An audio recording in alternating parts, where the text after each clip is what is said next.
CBeebies, the UK's biggest kid channel that's been going on since 2002 and is 23 years old this year. The channel has been beloved by many throughout the 2000s and 2010s, ranging from names like the Teletubbies, Bob the Builder, Postman Pat to names like Lazy Town, Tweenies and of course In the Night Garden. There are so many different types of shows that have came and went throughout CBeebies' history. And today I want to briefly go over some of the shows that I used to watch on the channel. This is not going to be a video covering every CBeebies show I grew up with, but the ones I remember, specifically the ones that not a lot of people seem to bring up nowadays. I'm not going in full blast with all these shows like huge details, but I'm sure these will bring back some memories. Anyways, let's get into it. Bits and Bobs.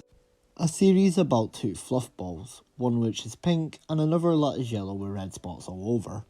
They ride around in their red car truck, exploring around the world. Each episode follows them as they come across different items which they try and figure out what they are. The objects usually being taken by Trug and thrown in the back of him for Bits and Bobs to get a better look at. I remember watching this when I was young, although it wasn't very popular and it was quite underrated. A lot of the scenes for the series was actually filmed in a lot of attractions from Scotland and a lot of locations from Scotland as well. I was thinking of how Trug is kind of similar to Brum in a way, both of them being little vehicles that go around places, but Brum rescues people and Trug is just discovering items for Bits and Bobs. Only having 2 series and it ending in 2012 on the channel, it was quite a good series, and although only a handful of episodes are online, they are still fun to watch for nostalgia value.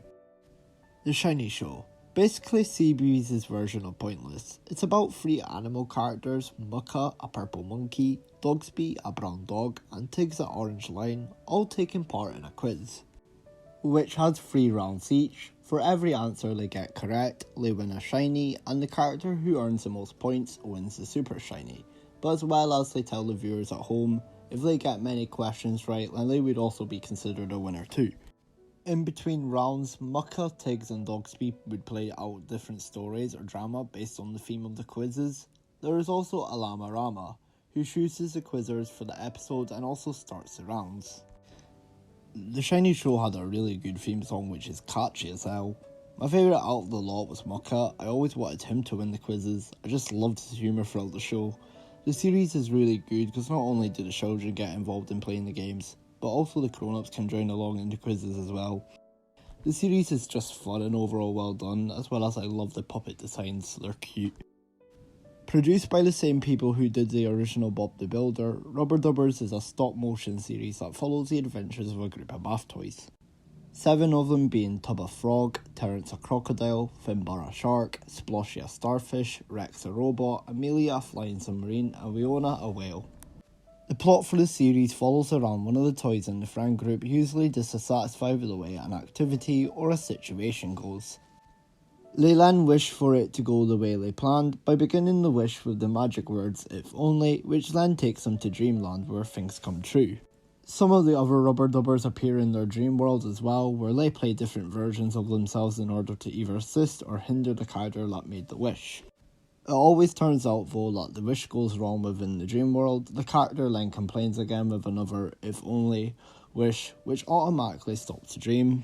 From the dream, said Rubber Dubber says, "Oh, I'm back," and they learn to be careful with what they wish for, and then decide instead of changing the real world situation to their will, they should simply just leave it and find a way to have fun with it. Then all the Rubber Dubbers are happy again. This I loved, especially when watching them on those old Hit Entertainment DVDs.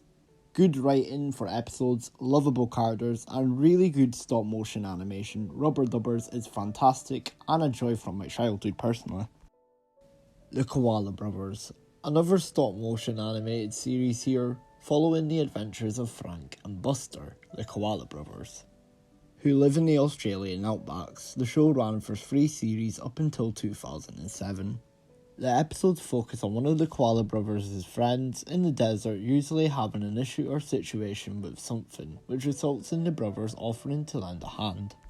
They ride around in a yellow propeller airplane, which is pretty cool. I remember back in primary school they used to play the Helpin' song from the show, which is really fun to hear again over and over again. Overall, it's an amazing show and I love the voice acting from Keith Wickham and Rob Rackshaw in this.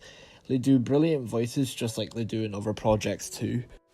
Little Red Tractor. I've already done a video going over this series in detail, but Little Red Tractor is a fun show about a little red tractor called, well, Little Red Tractor, who is a brave and handy tractor who lives on Gosling Farm and helps around the community with his owner Stan, and it's a really good series, and I remember watching it in the morning when I was little. Underground Ernie, a series following the friendly Ernie, who is voiced by Gary Lineker, who is the supervisor at International Underground, along with his co-worker Millie, who works on International Underground as a network runner and Mr. Rail's maintenance man. Alongside the trains that work at International Underground like Victoria, Bakerloo, Hammersmith, City, Jubilee and Circle, who are actually all named after stations based on the London Underground. Of course, a lot of people point at it and call it a Thomas rip-off, with, of course, the trains having faces, but I think Underground Ernie is a decent show in my eyes. Sure, the animation has aged like milk, but it is a good show, and the theme song is really good as well. I remember loving this when I was really young. I even had an Ernie t-shirt, and I must say, Mr. Rails is an absolute favourite. And at least it's obtained a fan base, which is good. Not that type of boo, but Boo.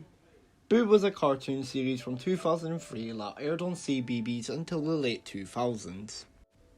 The show centres around the character Boo, who plays a game called Boo, which is basically just hide and seek. He plays with his friends Sleeping Bear, Laughing Duck and Growling Tiger, as they look for him in a variety of different settings and locations. And when they find him, usually a song plays at the end of the episode relating to stuff like shapes and counting. The series was made by Telltale Productions, who worked on the Tweenies. They did the 3D animation for the series. But one thing I've always wondered, what is Boo? Is he a bear? Is he a panda? God knows. But he looks cute and adorable at least. I remember this one as well. I swear I used to have a plushie toy of him, but I can't remember. But he's adorable. Thank you for watching. I might do another part, but till then, I'll see you later. Bye.